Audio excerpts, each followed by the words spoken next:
ஜனங்களின் ஆவியை நானே எடுத்தேன். அவர்கள் அறிய வேண்டும், கரூர் ஜனங்கள் அறிய வேண்டும், அவர்கள் அறிய வேண்டும். அரசியல்வாதிகளின் சுயநலத்தை, எண்ணத்தை அவர் அறிய வேண்டும். அரசியல்வாதிகளின் சுயநலம் அவன் ஆட்சியை பிடிக்கணும், சம்பாதிக்கணுங்கிற இந்த அரசு நல்லவங்க கிடையாது. அது மாதிரி அவங்களுடைய எண்ணத்தை, அவங்க என்ன இப்படிப்பட்ட எண்ணங்கிறது தெரியணும். அதுக்காகத்தான் ஆவி எடுத்து கடவுள் சொல்றாரு. அரசியல் லாபம் அடைய நினைக்கிற அவர்களை ஜனங்கள் அறிய வேண்டும். அரசியல் லாபம் வர்றோம் பூரா அரசியல் லாபம் தான். விஜய் மக்கள் சொல்லி சேவராரு, சீமான் சொல்லி சேவராரு, எடப்பாடி பழனிசாமி அதிகமான அமைச்சர்கள், தமிழக முதலமைச்சர் மு க ஸ்டாலின் அவர்கள் அமைச்சர்கள் எல்லாமே மக்கள் சொல்லி செய்து அப்படியே ஊழியர் பணிகளுக்கு வராங்க. எல்லாம் கொள்ளை கொள்ளை.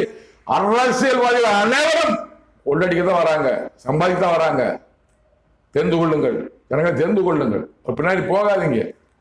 அதற்காகவே கரூர் தேசத்திலே ஜனங்களை